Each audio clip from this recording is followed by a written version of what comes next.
Welcome friends, LostScarf here, and it's time for the Overwatch Hero Guide to D.Va. That's right, it's time to talk about this tank. She is an amazing tank. D.Va can do so much for her team, she can do so much to the enemy team. D.Va can be everywhere and anywhere she needs to be and cause a lot of work. She's a great hero to play, and that's why she's worth learning. Now, as always, these are more geared towards beginners, but expert and advanced players. If there's anything you feel I left out, you can say so in the comments, give more detail for beginners to learn from. That'd be great for everybody. So as always, we're going to go over who she is, her abilities, how you play her in combat, her mode duties in the game for all the different modes, tips and tricks with her, and then we'll wrap it all up in the conclusion. So let's get going.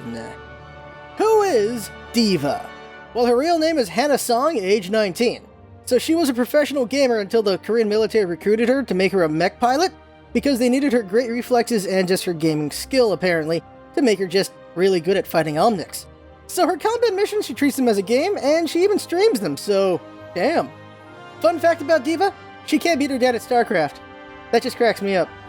So D.Va is a versatile tank. She can back up the front lines by soaking up damage and using her defense matrix, or she can disrupt the enemy team and hit and run flanks with her boosters. She is capable of killing lots of heroes in the game and absorb a large number of ultimates with her defense matrix. She has the potential to be useful in any situation thanks to her versatility and just her ability to do so much work. D.Va's abilities. First up is her fusion cannons. These have unlimited ammo, and they shoot 8 pellets a shot. Each pellet does 0.9 to 3 damage depending on distance, and they have of course a shotgun spread. They can do a lot of damage to a lot of people very quickly if you catch them in the right part of the crosshairs. Next up is her defense matrix. This is, the way I'm going to word it, is a vacuum that floats in front of D.Va that you can toggle. Lasts 4 seconds at max, it devours all incoming projectiles, does not work on beams. Then there's her boosters. These allow you to fly in the direction you're facing for 3 seconds and increases movement speed. You also deal 25 damage to any enemies you hit and knock them back. Great for disrupting the enemy. Then there's her ultimate, Self-Destruct. Now this is the mech ultimate, and after 3 seconds it will explode and it deals 1000 damage to all enemies in range. Walls and shields can protect the enemies from this, and the explosion will not hurt you. Now when you're out of your mech, you have a light gun. This does 14 damage a shot, there's no fall off on distance damage, and it fires 7 rounds a second. Pretty good gun. Then there's her second ultimate, and it's called Call Mech. This is the pilot ultimate. It calls down a mech for D.Va to get into, deals 50 damage to anyone under the landing point. You can take damage while using the ultimate, so you gotta be careful about that. D.Va in combat. So D.Va is a strong, versatile tank. At any given time, you can kill, harass the enemy, or protect your team with your body and defense matrix. It all comes down to what you feel your team needs. If you have a strong front line, you can use defense matrix to pick up the slack whenever the front line needs a break, or you can flank the enemy healers and snipers while the front line draws their attention. When both teams are deep in combat, you can shoot enemies to death, protect allies with defense matrix, or chase after low HP targets or healers and snipers. Self-destruct can be used to kill the enemy team or force them to disperse, which gives your team the advantage. When you aren't in your mech, you want to keep your distance and shoot enemies until you get your mech back.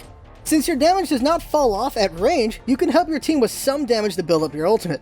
Try not to call mech in the middle of combat unless you absolutely must, because it will get destroyed very quickly and then you're just back out of your mech.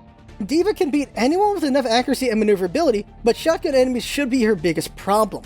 Also keep in mind that her defense matrix makes her a strong counter to turrets and lots of ultimates. Last thing to keep in mind again for the defense matrix, you can't stop beams. Mode duties. Now in Capture, Hybrid, and Payload on attack, you can help your front line with defense matrix or fly around to flank the enemy and kill their healers and snipers. Use ultimate to disrupt enemy choke point or their defensive position on the objective. You can also harass the enemy as they try to come defend the point. Now on Payload, you can protect teammates on the cart or fly out and attack the enemy as they try to stop your team. Ultimate can be useful in disrupting or destroying the enemy team as they try to stop you. Now when it comes to defense, you can help defend the choke point with defense matrix or fly around to flank the enemy and kill their healers and snipers. Use ultimate to back them off or kill them. On Payload, you can help your team contest the point with a mix of defense matrix and cannons as needed. Self-destruct around the cart is difficult since it can be used as cover, so be smart about how you use it. And lastly, there's Control. Now the way this works is you kill the enemy to take the point, of course. When you have the point, you can fly out and attack the enemy or stay with your team as the enemy comes in. When you don't have the point, you can fly in and harass or protect your teammates as they attack the point. Depending on the map, your ultimate is either great for killing or just scaring the enemy off the point. And also because of fall deaths, there are places where you can push someone off to their death, which is hilarious. Tips and tricks with D.Va. Now there's a lot of things to go over here. First one's gotta be you're most vulnerable by extreme close and distance. What I mean by that is with snipers, at far range of course you can't deal with them, so you gotta get close to take them out. But you can't get too close because certain enemies are a terror at closest range possible, because you can't really aim that well. They're gonna zigzag around you, you're gonna have a hard time killing them because you gotta just aim at them at close. So you should just be backing away from the enemy as they're circling you, counter-circling them as well so you just get more area to shoot at them, or just jet the hell out of there if they're giving you a lot of trouble. Those are things you need to consider. Next thing to mention is D.Va can melt tanks quick. Of course, Roadhog can melt her just as fast, but the other tanks, she can melt them very quickly. D.Va versus D.Va, whoever shoots whoever first is the one that wins that fight.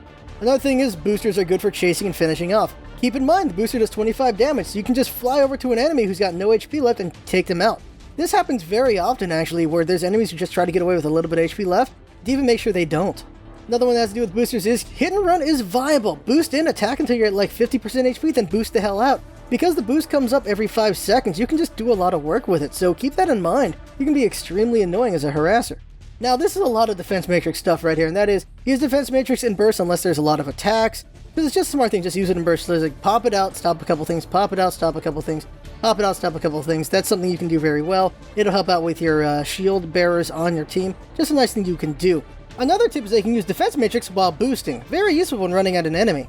Something else to keep in mind is you can lay down your defense matrix in front of allies and enemies. You don't have to have it just in front of you. You can just go anywhere and just go in front of an enemy from the side, and then, well, they can't do any damage. That's really good. Same thing to defend heroes on your team. Keeping that in mind, another thing about that is defense matrix allies in a bad situation.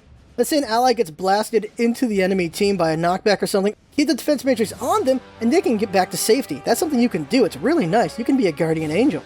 Something important to just note again is defense matrix doesn't work on beams. I've seen way too many divas use their defense matrix against a lone Zarya at 100%. They just melt you. Do not do that. Another thing to keep in mind is that defense matrix only lasts 4 seconds. That's important for just prolonged fights and against certain ultimates, because we're going to talk about that right now. Defense matrix stops or lessens the majority of the following ultimates: McCree, Pharah, Reaper, Soldier 76, Tracer, Bastion, Hanzo, Mei, Torbjorn, Roadhog, and Zarya. You can completely eat Zarya's ultimate, Mei's ultimate, Hanzo's arrow before he ults, you can eat Bastion's rockets, you can stop Tracer's bomb just by eating it before it gets launched out.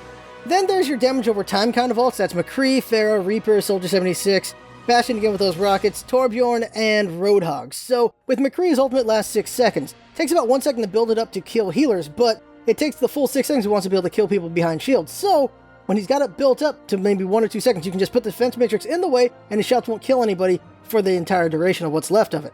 Then there's Pharah's ultimate, it only lasts 3 seconds, so you can eat all of her rockets, and she can't do anything about that. Reaper's ultimate is also only 3 seconds, and you can hold that entire thing down. You can just eat the whole thing, he doesn't hurt anybody, it's great. Soldier 76's ultimate lasts 6 seconds. What's great about that, of course, is you can absorb 4 seconds of it, which means your teammates might not get killed by him, which is just great. Then there's Bastion's ultimate again that lasts 8 seconds. You can just toggle eating the shells. If you time it right, you can just make it that he doesn't hurt anybody. It is glorious. Then there's Torbjorn's ultimate. It lasts 12 seconds. What you're really doing is you're just absorbing as much as you can from him and his turret. At least you can save your teammates a little bit from that, but not the entire thing since it's so long.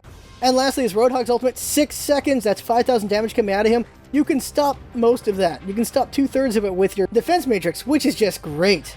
So that's a lot of ultimates you can stop. Very useful to have D.Va on the team.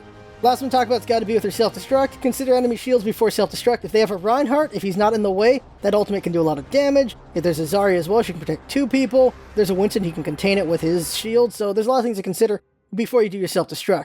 Another thing to keep in mind is you can boost before you self-destruct for direct ults. So what you do here is you can just boost somewhere and then you ultimate and it's going to fly up as far as that boost goes and then fall down somewhere. And this can do glorious up and down movement kills. Then there is, you can ult while mech is destroyed before you pop out, so that's something to consider as well. As you run in the middle, you get overwhelmed, then you just ult to disrupt the enemy team, or to kill them if they don't have a shield. It's great. And lastly, self-destruct is good for killing and distraction. Just putting that in there again. Don't always look for the kill. Sometimes you can just look for a really good disruption, which will be really big for your team, especially if they can take advantage of it. In conclusion, D.Va is a great versatile tank. You can be a frontline defender, or flanking harasser, or a big distraction, a nuke, and or a team protector. She's capable of doing anything the team needs except healing. D.Va is useful in almost any situation, and she has this big ult that can just cause an instant win for the team, or at least cause an opening for another teammate to cause the win themselves. So there you go, that's the D.Va guide right there. She is such a good tank, she can do so much work for her team. She is just amazing, so yeah, learn her. She is worth learning, and also learning how to counter her. There's a lot of things she has a hard time dealing with, especially the shotgun heroes and beams, so keep that in mind, and also just being a good mix-up on her at close range, that's a big problem for her, so think about that.